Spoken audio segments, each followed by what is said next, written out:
Welcome to the Speakeasy podcast. Here we discuss issues important to you, topics that empower the community, and conversations that spark change. This is a safe space where we try to understand and learn from each other. Mahaba-haba pang usapan. Speak true and speak free. It's time we speak easy.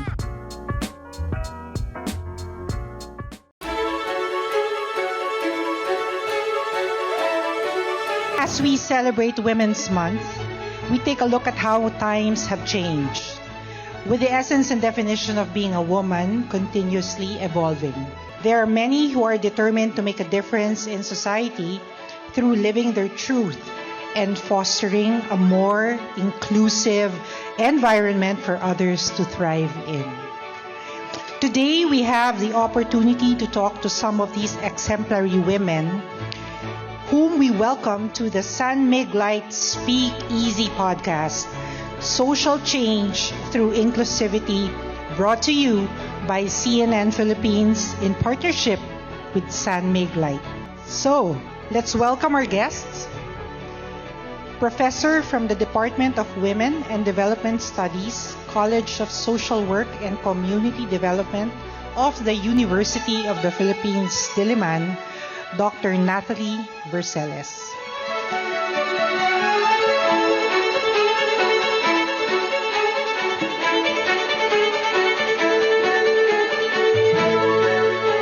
Next, we have a host, actor, content creator, and Miss Trans Global 2020 and LGBTQIA+ advocate, Miss Mela Habijan.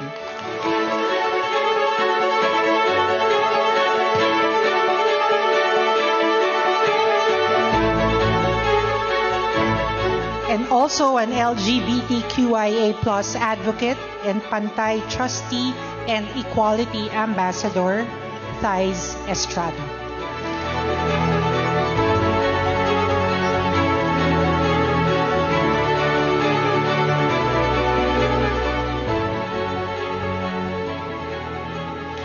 Hello, everyone. Okay, so we're going to have a real fruitful conversation with these women. And so welcome. So let's begin the discussion by asking Dr. Verceles, whom I will refer to as Nats, what is the root of gender inequality in the Philippines and how was it socialized and became a norm throughout time? Gender inequality actually even predated Spanish colonial times because there were areas of the country that were already subjected to influences from Islam. Right. So it's not true that gender inequality was actually just introduced when the Spaniards came to colonize the Philippines, but they were the ones who really intensified gender equality because they brought with them the unequal gender ideology from Spain, where men are dominant and women are subordinate. Men are active in the public sphere, while women were supposed to be just in their homes. So we could say that it was Spanish colonization. In the Spanish era. And then it became a social norm because you had people in positions of power and influence who dictated adherence to these norms. And because of that, it became naturalized. The socialization or learning how to behave as a man or a woman became institutionalized in the various social institutions, the family, for instance. We are celebrating Women's Month and to be specific, embracing equality. Dati naman wala. So why is it important to celebrate all kinds of women during Women's Month? The importance stems from our drive as living in this era of inclusivity to accept and bring to certain spaces na hindi naman usually welcome. There's very specific lang na people, social norm yung mga bagay-bagay na parang ito lang dapat ang pwede. But we are in a generation that's going to flip all of that. And that drive for inclusivity is the reason why we do all these things. We celebrate it. We bring to forth the greatness, the success, the joy of being a woman and being all kinds of women. So once you put it out there and more women see it, more women would feel, okay, I am celebrated. It's okay to be me. And whoever am I, okay lang. I am included. I'm accepted, right? I am embraced. Accepted. How about you, Mela? I think we should celebrate Women's Month for all because it's a world for all. Yes. No one should be left behind because everyone needs to say, I have a space. I am appreciated because I have something in me that needs to be heard, needs to be felt, and needs to be understood. And that being said, Women's Month allow all women to have that arena of space in this patriarchal society. I resonate with Doc Nazi because it is indeed in the Spanish times that women like us, trans women, were erased. In fact, if we study history, we were revered in the Philippine society. We were acknowledged and we were expected, some of us are expected to be leaders. So there was a transformational force for us to become. Right. And it just so happened that that social norm was erased by patriarchy. Yes. And that being said, I concur with Thysz when she says that it's about time for us to reclaim the identity that was once erased. Hence now, all types of women, regardless of body, beauty, social status, need to be uplifted so that no one will feel, hindi ako babae, kabawasan ba ang pagkababae ko? Ano ba dapat ang maging babae?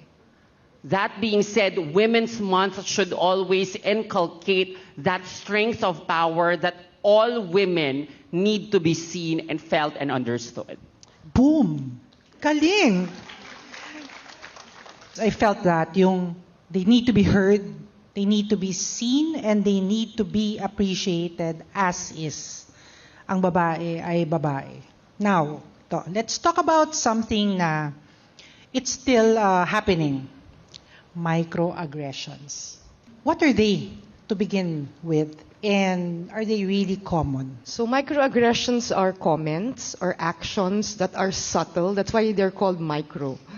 So they're subtle, they may be unconscious and unintentional, but nonetheless they communicate prejudice or bias against a marginalized sector. So it could be against women, members of the LGBTQI community, persons with disability, because there are many social identities, as you know. So that's what microaggressions are.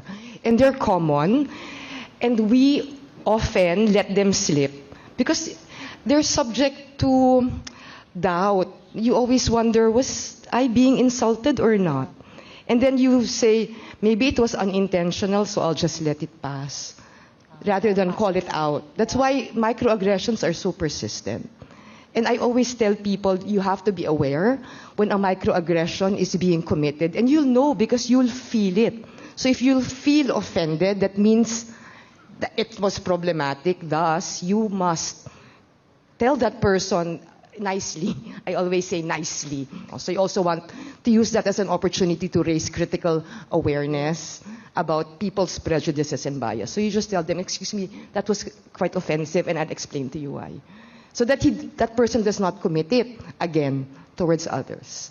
So it's important to speak up, no? Kasi always. If you let it, parang naging passive bystander ka rin pag tinolerate mo. So, Mela, Thysz, if you're comfortable, have you experienced microaggression lately or in the past? Give us some examples, and what did you do about it? This is part of what I teach in my workshop, how to avoid microaggressions in the workplace. And very specific yung mga examples, no? Like gay male friends or lesbian friends na sinasabihan sila na, alam mo, ang gwapo mo, sayang ka. That's a very prevalent form of microaggression because we think nothing about saying these things. But the impact to the person is incredible. One thing I learned when I was teaching this is when I was told that impact trumps intent. So however you say or what your intentions were in telling this thing, that will be trumped by how the other person felt because of what you said. So remember, impact trumps intent. Always consider how the other person will receive what you're about to say. So in that sense, we should learn how to avoid making microaggressions because we would think how the other person would receive it.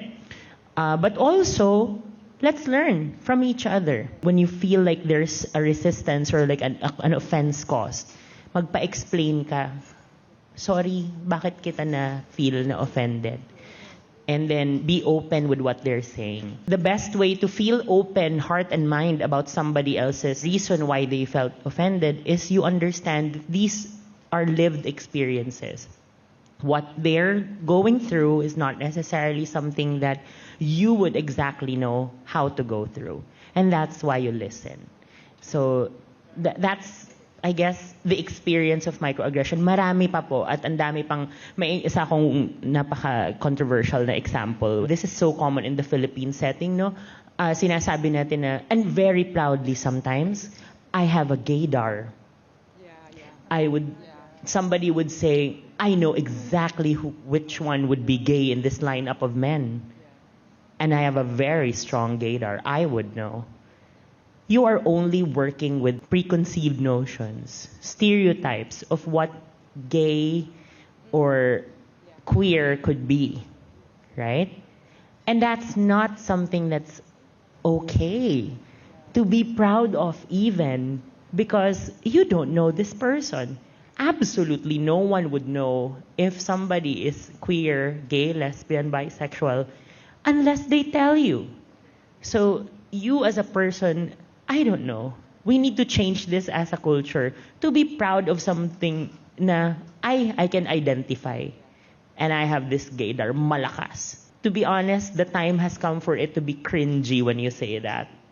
And then reassess how you're always thinking of them putting people in boxes. Why not just accept them for who they are and let them tell you when they are ready if they are queer or not? Often, it's none of your business. I like these conversations because at least we all learn within and our viewers as well. So, speaking about embracing equity, how can we actually encourage a more inclusive environment for women? We keep on talking about it kasi. But personally, we have to walk our talk at the end of the day. Mela? It's very important on my end to let us assess our privileges. Because here in the Philippines, there are a lot of privileged people who think higher of other people just because they're privileged. And that being said, allowing us to go through these privileges will let us see that these privileges must be shared with others. Kasi kung ang usapan naman natin ay pagtanggap para sa lahat, pagkakapantay-pantay para sa lahat, dapat walang mataas at walang mababa, walang higit at kulang, walang nagmamalabis, at walang salat sa oportunidad. We were talking about microaggressions a while ago, and these microaggressions are passed to us because of traditions. In fact, when you asked me if I have received microaggressions, yes, definitely. But I also am guilty of committing microaggression. A while ago when I was talking to Doc Nats, ang ganda mo. And I talked about her body, how beautiful her body is, without being mindful na maraming uri ng magagandang katawan. And Thysz herself affirmed that any body is a beach body. Yeah. And I have to tell myself, yes, anyone who wears a swimsuit, regardless of what curves she has, it's a beautiful body. And I have to call out myself within that I just committed a microaggression. And that being said, I need to be mindful so that I can include anyone, because I've encountered people who are insecure because of their physical appearance. And sadly, these are the roots of why we have microaggressions, because we often judge people in accordance to how they look. Because that's the first thing that we see. Hence, for us to be inclusive, I guess we need to study our privileges so that we can understand the diversity of this society na iba-iba tayo ng pinanggagalingan, ng konteksto, ng nararanasan. At kung nauunawaan at naisa sa puso natin ito, mas madali nating makikilala na, kabahagi, kaisa at kasama ko siya, magkaiba man kami ng konteksto. May I just add? Go ahead, Nat. Because Mela made a very important point. We were all socialized into a society that looks at gender norms, roles, stereotypes, that tells us that there should be no diversity in sexuality, in SOGIESque, what we refer to as sexual orientation, gender identity and expression, and sex characteristics. So unknowingly, because of our very deep conditioning and enculturation, we are constantly committing microaggressions. I mean, ilang dekada na akong feminista, but I'm sure there are times that I still do. So very important point that we need to be mindful. It's mindfulness, and sensitivity. That we do not stereotype people, diba? That we do not act with prejudice and bias against them. And I myself am subjected to microaggressions as well. But it's true, we need to call it out when it happens to other people. So be an empathetic bystander. Yes. Diba? So step in. It's our responsibility if we want to promote a world. So normalize conversations. That respects and understands and accepts diversity and inclusion. We do research. That's part of our functions as a professor. So when I was director of the University of the Philippines Center for Women's and Gender Studies, we were offering research grants to young LGBTQI scholars. Yeah, it's very important to do knowledge generation, especially in the local context, because we do not still have enough, I think, studies on LGBTQI individuals. So that's important because we are able to publish the research studies and disseminate them. So that's part of our awareness raising as well. And I also regularly give talks on SOGIESque. And I do this as a very committed ally of the LGBTQI community. And I'll say that it helps when it's an ally who speaks. Precisely because it's trying to reach out to people who are not members of the LGBTQI community and trying to convince them why they should be allies like myself. Kasi I know that on a cognitive level, it's not difficult to convince people about equality. But if we want people to change their attitudes and behaviors, we need to touch their hearts. So I tell stories because if they know that members of the LGBTQI community, for instance, consistently, persistently also suffer stigma, discrimination, and violence, you touch their hearts and they will hopefully, because I can't guarantee that, hopefully they'll begin to empathize. Because we were talking earlier, remember, that it helps if you know somebody intimately, a close friend, a family member, who's part of the LGBTQI community. But what if you do not know anyone? Diba? So that's why I need to open not just your hearts, but also your minds. And I'll say, lastly, that I've been finding that the younger generations are actually more open, much more open than those from the older generation. So there really are hope. I don't have difficulty trying to convince. In fact, they know as much as I do already. We need to take proactive steps to educate ourselves. There are vast resources already available on the internet. So if you're ignorant, it's already your fault. Okay, yeah. So you can say na hindi ko alam. Kasi pwede mong alamin. If I may add, ang ganda nung sinabi ni Doc Nats about knowing someone, because through a friend, through a family member, if you know someone, you'll actually have an idea. So it's not just enough to know someone. Do know their stories, because their stories will be a signifier of how they live. A huge part of what I tell the students that I have when I do teach my workshops is the importance of communicating between generations. So being an example, being there simply as a woman, existing in spaces is already something that's huge. I remember narratives again, quick story. I am a person who uses a bike to go around the city. So I'm a bike commuter. I use my bike and women see me. They would already see or tell themselves, and I've been told that they're inspired. I have freedom in mobility. They would also want that for themselves. Mere existing in spaces as women is already good. But celebration of that space, expanding that space is important. And when we say, how do we want to be seen as like figures of inspiration, people who can inspire you to action, and then leaders, inspired as leaders. The communication between generations is what I'm looking at. Be a person who thinks that when I do something today, this will be fruit, something that would bear fruit and would impact somebody in the future. There's a famous quote in advocacy that says, we plant trees not expecting to get under its shade. We plant trees because we know somebody else will benefit from that shade, the fruit, the tree itself.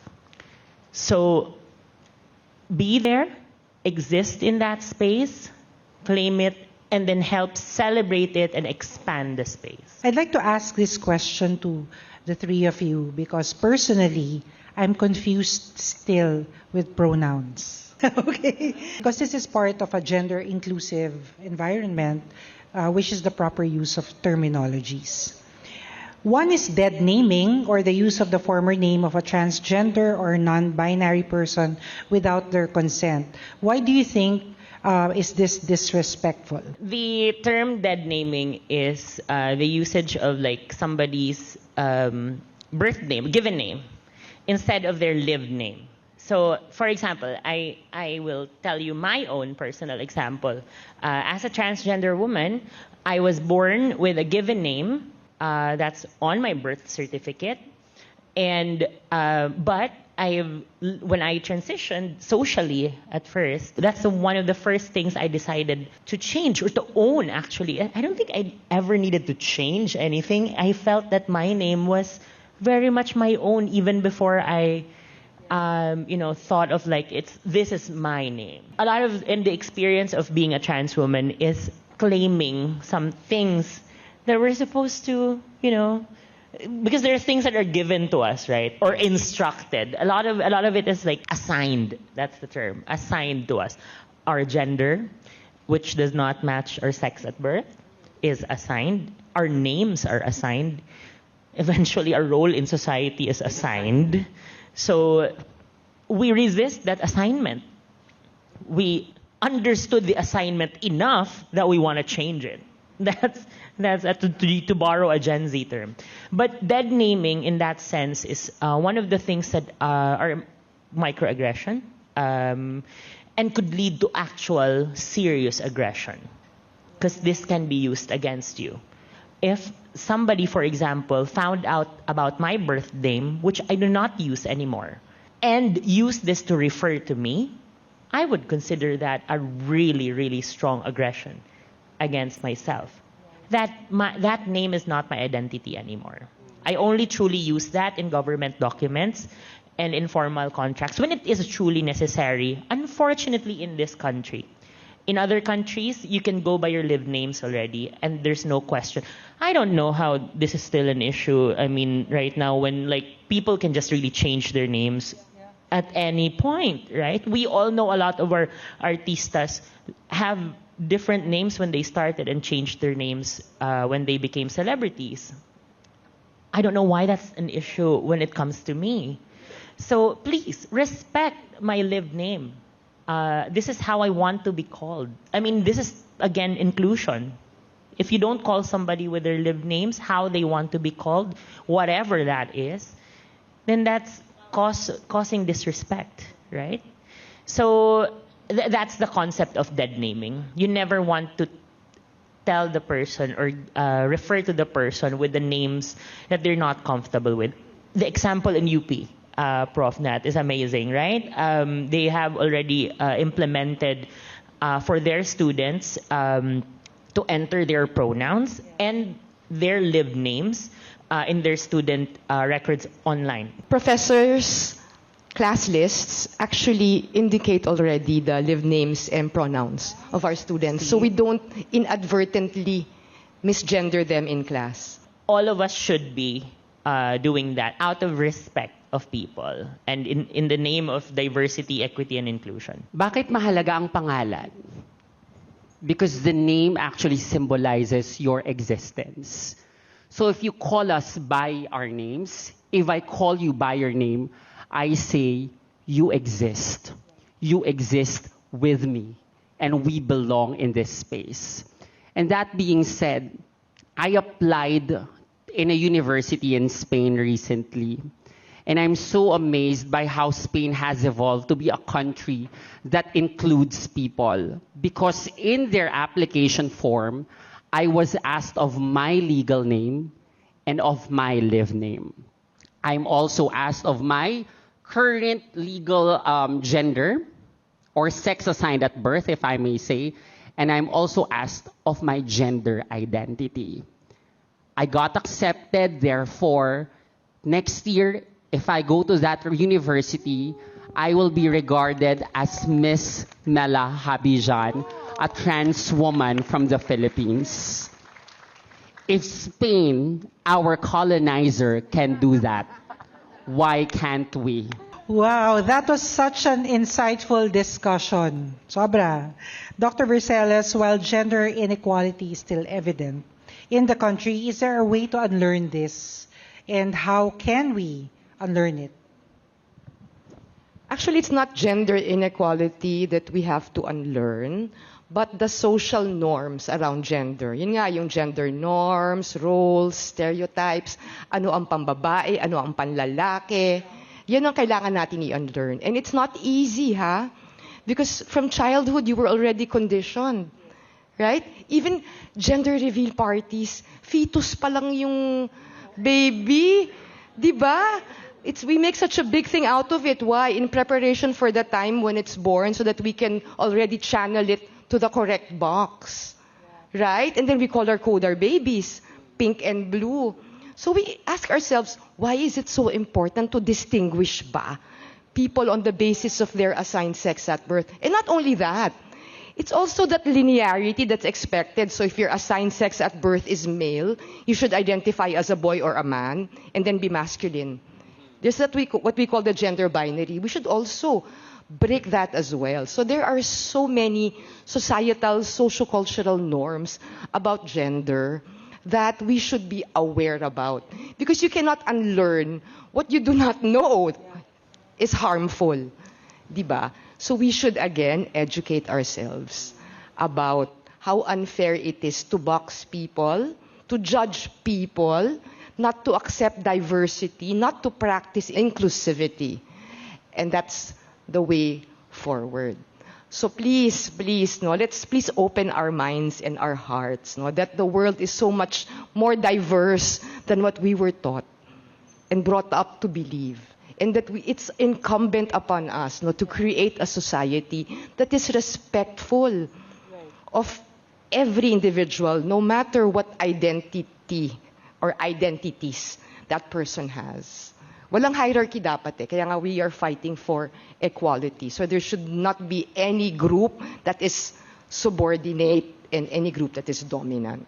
Lahat pantay. Pantay-pantay. Agree? Yeah. Lahat pantay. Okay, so before we let you go, can we get your parting words? It amazes me that we've come this far. Because if we were to look back, women like us, kami ni Thysz, won't be here in this conversation about women. It is still sad that the Philippines still is not open to women like us. But I'm happy that we're opening up the conversation and spaces have been open for us. So as people, as a nation, we can understand the value of inclusion. When I got included, I was able to do amazing things for myself, for my loved ones, most importantly, for my community. At the moment, we are crying for inclusive schools in the Philippines, for trans women and non-binary students to go to school and come as they are, because it's very important for us to really harness the value of education for these women, men, and children to thrive in that spaces. Kung lahat ng pagkakataon ay ibibigay natin sa bawat isang tao, sa bawat isang Pilipino, regardless of their sex and gender, most probably, the Philippines will be a mover of inclusion across the world. And that's the hope, that's the dream. And hopefully, I get to see it in our lifetime. Individual responsibility of anybody to learn about yourself, your identity, is what you could relate in the journey of somebody else also knowing their own identity. The topic of sexuality, identity, LGBTQIA+, is taboo in the Philippines because we know, or we've been told, that these are things that are unnatural or even sinful. But I think it's high time for this generation to start thinking, to start resisting that, break the taboo, and open conversations with the other generation. Close the gap in this communication. Because that's what's missing when we were talking about this, or we were not talking about this from the generation before us. Kulang yung napasa sa atin. Tell yourself, I would like to end this so that it starts anew in the next generation. I want to be able to help close that gap. How can I do it? My own journey to learning myself, my identity, will start that. How does this affect in the way I work? What's my occupation? Am I somebody who creates? Therefore, I want that thing that I create to carry this message of communicating that this is something that we should be talking about and, open it up for the next generation. So I guess when these things happen, when the gap is closed, we can expect that eventually there will be a generation where talks like this, Pride Month, those kinds of things won't even exist anymore because we already understand it. The goal of us creating these spaces for ourselves is so that none of this would need to be even present. This will be just a normal space talking about how great we are as humans. So I hope we become agents of that change and then effect that thinking again that the seeds we plant today become trees that become shade for a next generation. We should all be feminists. What do I mean? Okay, what is feminism? Okay, what do feminists seek? Feminists seek, and I'm quoting Basin and Khan. Feminists seek the removal of all forms of inequality, domination, and oppression through the creation of a just social, economic, and political order, nationally and internationally.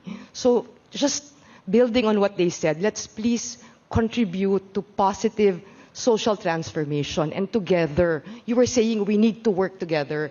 All of us need to work together to build a world where no one is left behind. My parting words is no one has the right to strip you off of your individuality. And that is beautiful. So thank you again to our panelists, Dr. Nathalie Verceles, Mela Habijan, and Thysz Estrada for joining our San Mig Light Speakeasy podcast, Social Change Through Inclusivity, brought to you by CNN Philippines in partnership with San Mig Light.